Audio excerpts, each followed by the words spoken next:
La Voz de América presenta.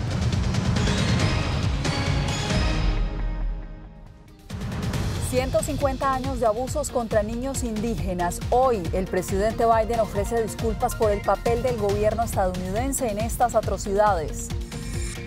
Blinken aborda con el primer ministro libanés la crisis Israel-Hezbollah en su última parada antes de regresar a Washington. Texas en el centro de la contienda electoral. Ambos candidatos hacen campaña abordando derechos reproductivos e inmigración. 35 años después, revive la controversia con una nueva sentencia a los hermanos Menéndez, condenados por asesinar a sus padres.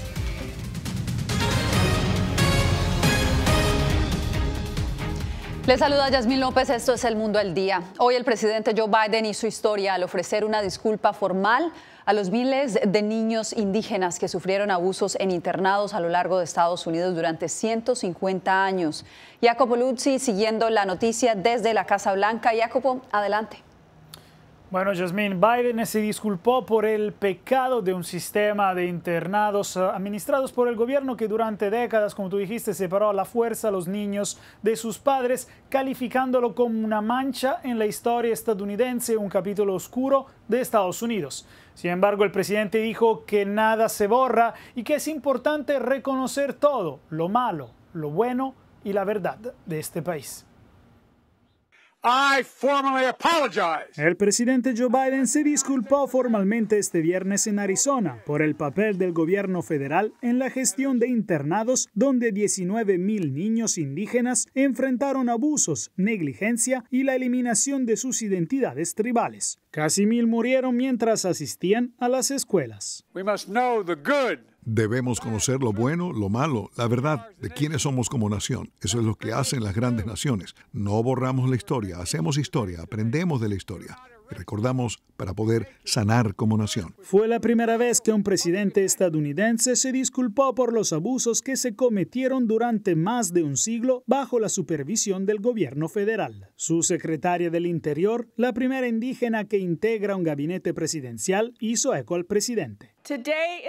Hoy es un día para recordar, pero también para celebrar nuestra perseverancia. A pesar de todo lo que ha pasado, todavía estamos aquí. Desde principios del siglo XIX hasta finales de la década de 1960, el gobierno estadounidense separó a los niños indígenas de sus familias y hogares, con el fin de borrar sus vínculos tribales y sus prácticas culturales. Ya era hora de que se hiciera. Francamente, no hay excusa para que esta disculpa haya tardado 50 años en hacerse. Los críticos dicen que Estados Unidos todavía tiene mucho trabajo por delante para reparar el daño causado durante generaciones por sus propios internados para niños indígenas. El presidente Biden este año firmó una legislación que ha entregado más de 45,000 millones de dólares en dinero federal a las naciones tribales y en particular a los sistemas de infraestructura y salud en las reservas. A menos de 2 semanas de las elecciones presidenciales, los demócratas han estado haciendo un esfuerzo para atraer a los votantes nativoamericanos. Arizona, recordamos, es uno de los 7 estados clave indecisos donde los indígenas representan más del 6% de la población. Así es, Jacopo, gracias por la información. Bien, el secretario de Estado Antony Blinken concluyó su gira por el Medio Oriente y hoy se pronunció desde Londres. Carolina Valladares con la noticia.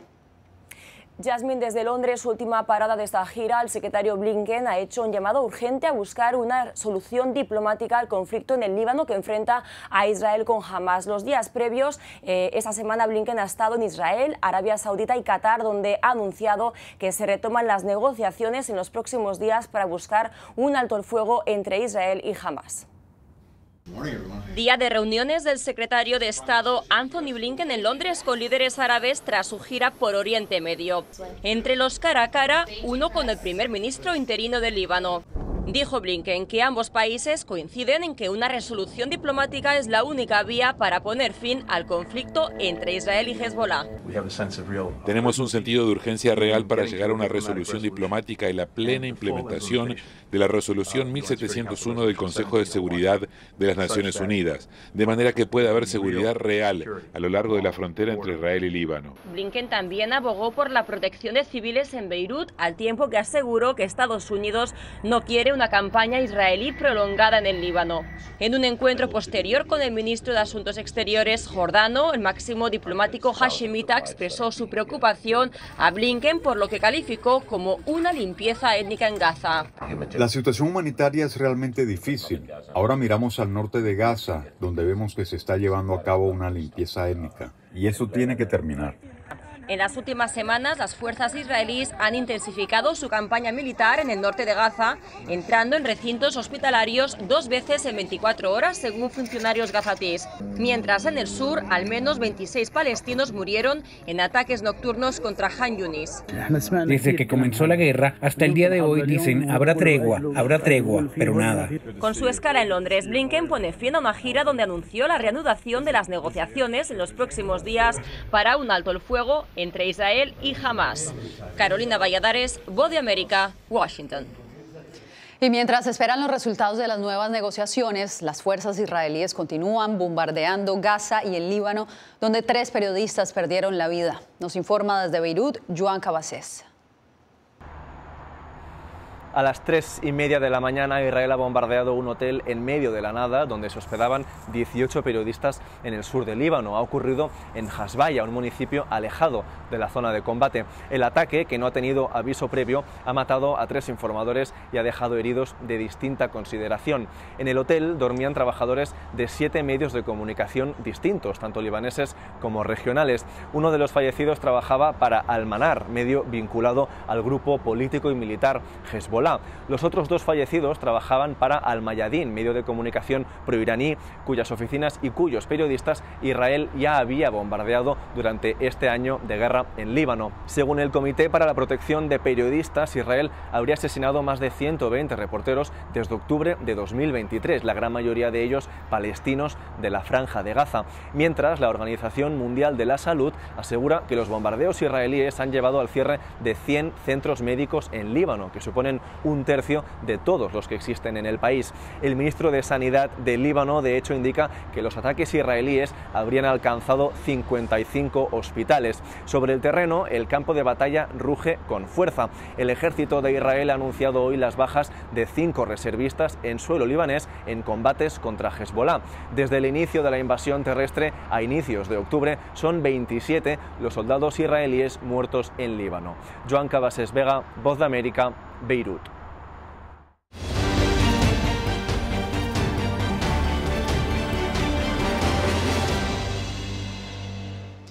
Con diferentes agendas, pero ambos con el propósito de captar el mayor número de votantes, hoy Kamala Harris y Donald Trump hacen campaña en el estado de Texas. Por ahora, Laura Sepúlveda nos cuenta cómo van las encuestas a tan solo 11 días para las elecciones. La ventaja de 1 o 2 puntos en las encuestas imposibilita predecir quién podría ser el próximo residente de la Casa Blanca. Pero sondeos recientes sugieren un aumento del apoyo al republicano Donald Trump entre hombres hispanos, mientras la demócrata Kamala Harris encuentra nuevo respaldo entre mujeres blancas. Ambos nominados visitan Texas este viernes. Tras su llegada, Trump lanzó acusaciones sin presentar evidencia. Durante los últimos 4 años, este estado se ha convertido en una plataforma para que Kamala importe su ejército de pandillas inmigrantes y criminales extranjeros ilegales. En una entrevista radial este jueves, Trump negó ser un dictador tras los comentarios de su ex asesor de seguridad John Kelly, que según él miente.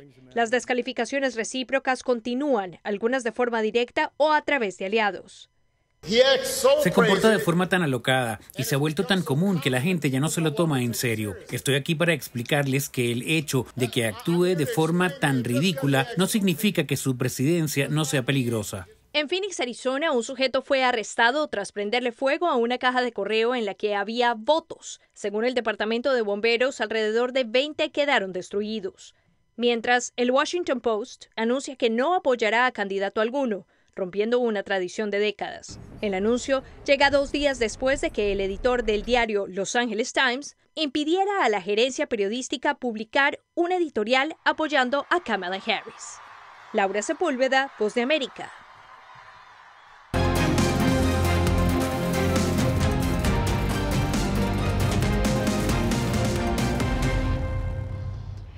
El descontento en comunidades latinas de Chicago por la ayuda que reciben solicitantes de asilo y también por la falta de una reforma migratoria integral plantea una importante interrogante. ¿Cuánto peso tendrán estos temas a la hora de votar? Enrique García Fuentes conversó con ellos y nos acompaña en directo. Enrique, ¿qué te ha dicho la comunidad? Hola, ¿qué tal? Pues te comento que ese descontento que mencionas pues está siendo la comidilla de la comunidad latina aquí en Chicago. Tradicionalmente los latinos han votado por el Partido Demócrata, pero ahora líderes comunitarios están diciendo que eso podría cambiar en estas elecciones presidenciales. Y esto porque según ellos se está ayudando demasiado a los inmigrantes que buscan asilo y se ha ignorado a aquellos inmigrantes que han estado en el país por décadas sin documentos. En los barrios latinos de Chicago, inmigrantes expresan frustración porque alegan que cuando llegaron a Estados Unidos hace décadas no recibieron la ayuda que actualmente se ofrece a inmigrantes recién llegados que buscan asilo. Mucha gente está molesta, yo también igual, porque mucha gente tenemos tiempo de estar aquí en Estados Unidos. Ahora los que están llegando, todo lo tienen. Ese descontento, según este líder comunitario abiertamente republicano, podría reflejarse en las próximas elecciones presidenciales si muchos votantes latinos prefieren a Donald Trump, aunque no lo manifiesten. Han entrado 48,000 venezolanos aquí a la ciudad de Chicago. Se les ha dado vivienda, se les ha dado tarjeta médica, dinero mensual, permiso para trabajar, dinero por la EBT. En el 2020, el presidente Joe Biden salió victorioso en Illinois y recibió el 68% del voto latino del estado, según la agencia de noticias AP. Biden se impuso en el condado Cook, el más poblado de todo el estado y que incluye a Chicago. El resto de Illinois votó por Trump, principalmente en la región sur de la entidad. La vicedirectora de programas de Alianza Américas dice que el voto latino no es homogéneo y que, en efecto, su organización ha detectado una desilusión de votantes latinos por la falta de una reforma migratoria. Nosotros sí hemos escuchado y somos muy conscientes de la gran frustración que tienen las personas latinas en general con la incapacidad del Partido Demócrata para lograr reformas migratorias. Elena Olea subraya que por su parte el candidato republicano Donald Trump promete deportaciones masivas si es elegido como presidente. Con Donald Trump en el poder y el proyecto 2025 desarrollándose, volvemos a la era Trump pasada. Se eliminan las prioridades en las deportaciones. Cualquier persona, independientemente de que tenga antecedentes penales o no, de que tenga familia o no en el país, va a ser deportada. Y les informo que las elecciones, mejor dicho, votaciones tempranas ya iniciaron. Iniciaron hace unos días aquí en la ciudad de Chicago y estamos viendo a mucha gente latina, particularmente jóvenes que están votando, dicen, a favor de lo que opinan sus padres. Regresamos con ustedes a los estudios. Enrique, qué bueno tener la voz de la comunidad latina de primera mano. Gracias por este reporte. Viene al volver tensión entre viejos aliados. Venezuela y Brasil enfrentan crisis diplomática en torno al bloque de países BRICS.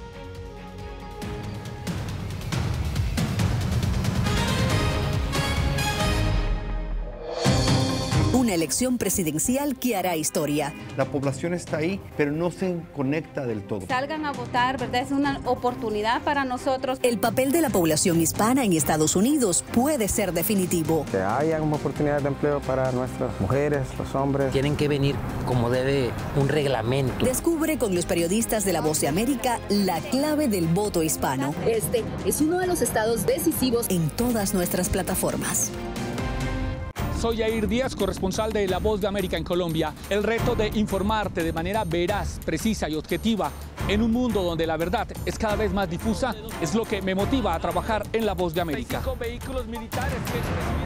Desde las calles de Bogotá, desde donde ocurren las noticias que más te impactan, te informamos de manera independiente para que, con base en hechos, te formes tu propia opinión, porque en La Voz de América la prensa libre importa.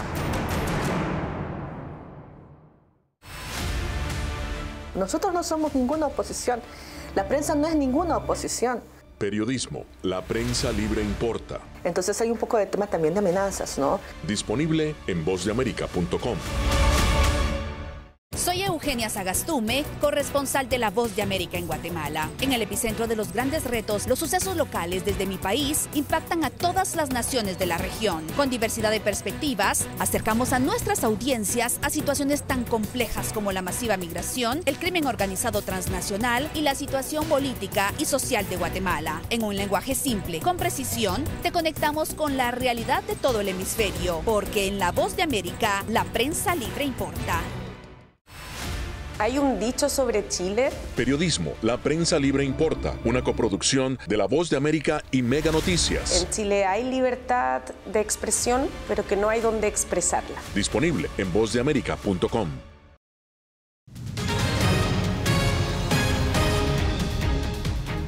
Una compensación superior a los $100 millones acordó la empresa propietaria del barco de carga Dali y el Departamento de Justicia para resolver la demanda por el colapso del puente Francis Scott Bridge en Baltimore. Este acuerdo cubre los costos que incurrió el gobierno para reabrir el canal de navegación en junio, incluyendo la limpieza de escombros. El puente, recordemos, colapsó en la madrugada del 26 de marzo del 2024, mientras 8 trabajadores hispanos reparaban la estructura. Lamentablemente, 6 de ellos perdieron la vida en la tragedia.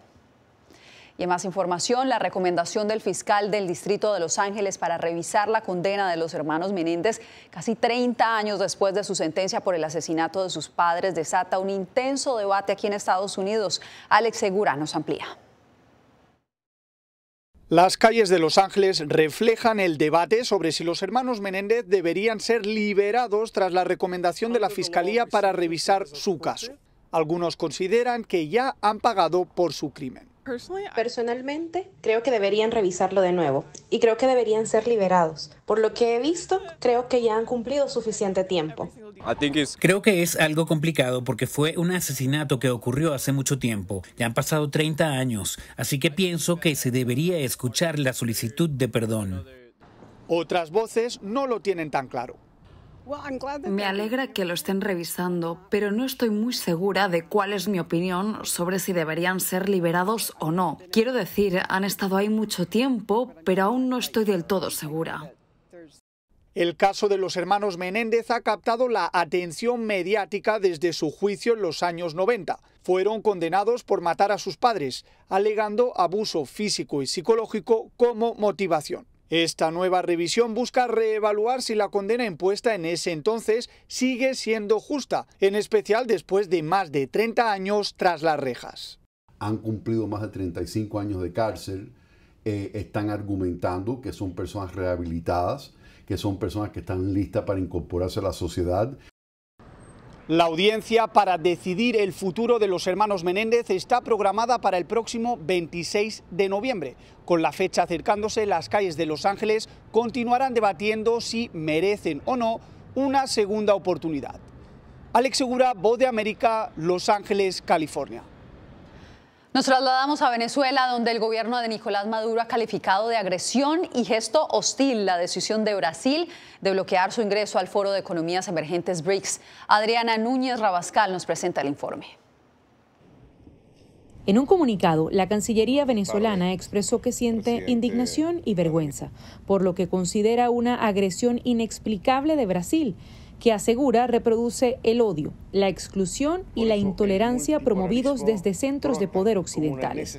Aunque Venezuela tenía el apoyo de Rusia para entrar a los BRICS, el revés sufrido con Brasil tiene que ver con la nueva crisis desatada en el país después de las elecciones presidenciales.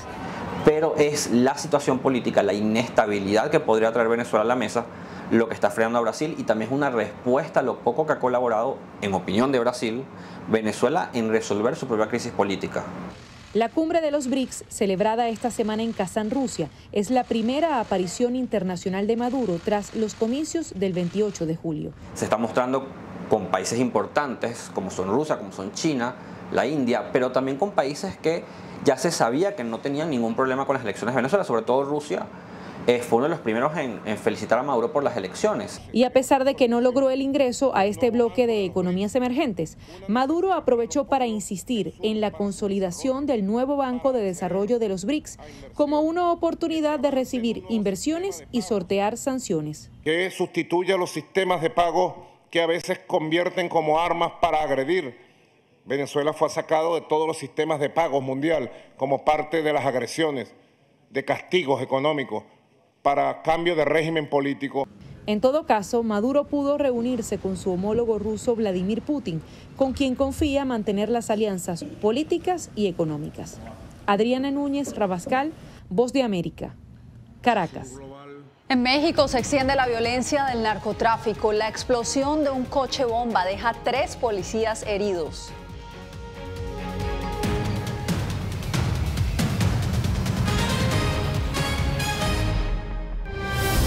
El tema de hoy, aquí en Retro Boa, es el tema de las supersticiones porque estamos en Halloween. Muchas personas creen, otras personas no. Hay mucho que explorar. Quieren conocer más allá de lo que se ve. Pero hay muchas cosas que no tienen respuesta. Yo veo unas escaleras y automáticamente mi mente piensa que no debe pasar debajo de esas escaleras porque es mala suerte. Simplemente queda en la creencia popular. Buscamos la verdad. A través de la pantalla de la... Cuando nos cuentan solo una parte de la historia, perdemos la confianza.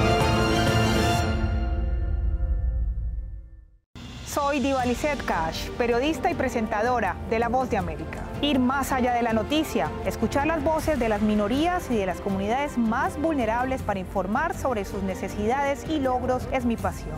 Económicas se ven obligadas. Desde Washington, visibilizar la diversidad étnica de Estados Unidos y de la comunidad hispana es parte de una pasión que compartimos en La Voz de América, donde la prensa libre importa. Desde las ciudades más emblemáticas hasta los rincones más remotos del planeta. La Voz de América te trae las noticias más recientes. Con una garantía de credibilidad y balance. Como la mayor radiodifusora de noticias de Estados Unidos a la comunidad internacional, te ofrecemos una perspectiva única sobre la realidad de este país, Latinoamérica y el resto del mundo. Ya sea a través de radio, televisión, web o redes sociales, estamos a tu lado en cada plataforma.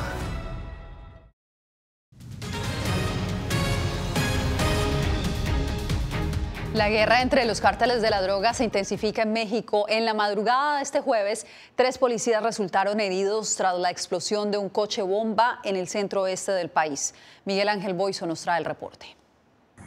En varios estados del país, la violencia de grupos criminales ha repuntado. Para Omar García Harfuch, secretario de Seguridad y Protección Ciudadana, estos hechos reflejan la lucha por territorio entre grupos criminales. Esto es por una disputa de territorio, esto es por droga. No, el terrorismo tiene tintes ideológicos, religiosos, etc. Aquí es una disputa de 2 grupos delincuenciales para pelearse entre ellos y amedrentar a la autoridad. En Guanajuato, la explosión de 2 autos bomba en Jerécuaro y Acámbaro cimbraron a la población civil. Vimos que había una llamarada alta aquí frente de Policía y Tránsito y una nube de humo negra, pero habían dicho que era una granada primero. No sabíamos que había sido un coche bomba. Por otra parte, esta mañana se confirmó el enfrentamiento violento en Tecpan, Guerrero, donde 17 presuntos agresores fueron abatidos por elementos del ejército mexicano en el estado. Son varias agresiones que recibe el personal militar.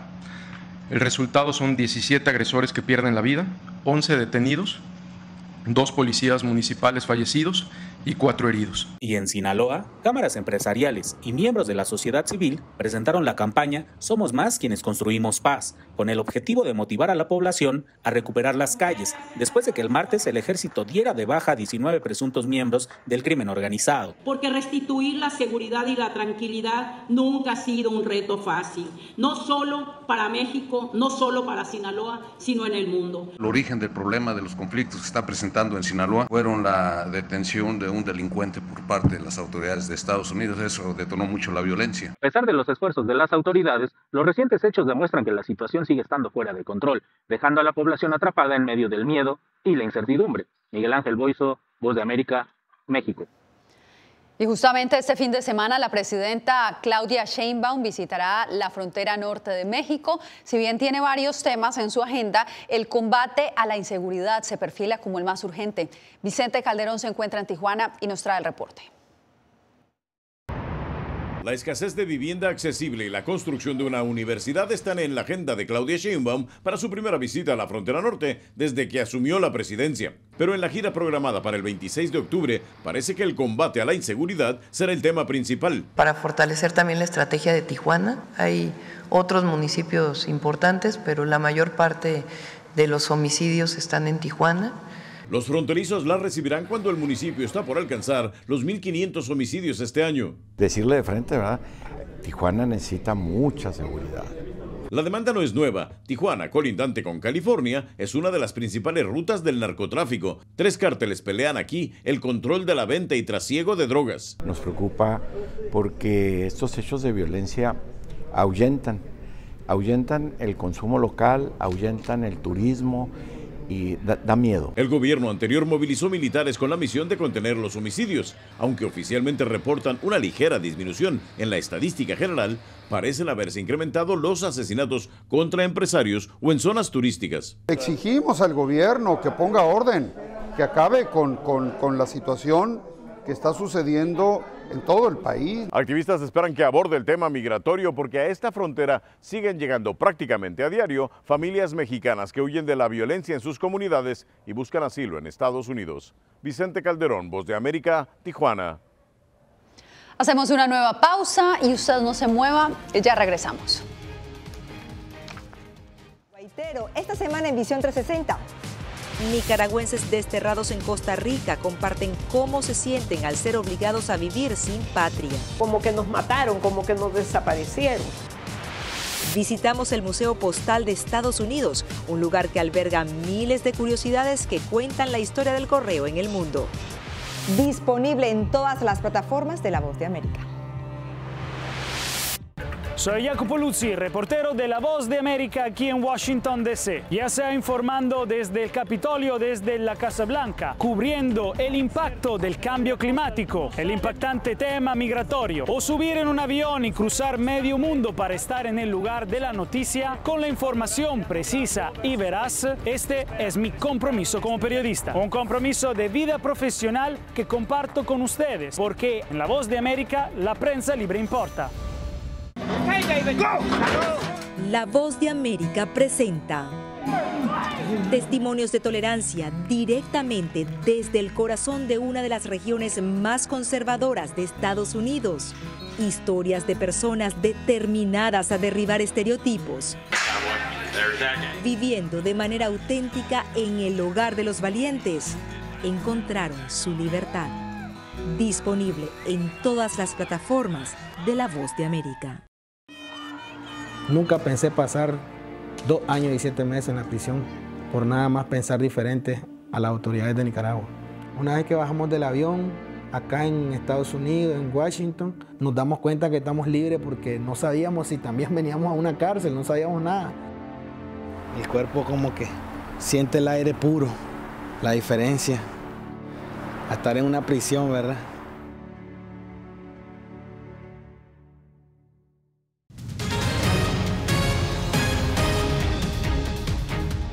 Tras casi 8 meses en el espacio, 4 astronautas volvieron a casa. Su regreso, que debió ocurrir hace 2 meses, se retrasó por problemas con la cápsula Starliner de Boeing y también por el paso del huracán Milton. Finalmente aterrizaron con éxito en aguas del Golfo de México en una cápsula de SpaceX, justo frente a la costa de Florida, después de desacoplarse de la Estación Espacial Internacional esta semana. Allí tienen las imágenes, con ellas me despido por hoy. Les informó Yasmín López.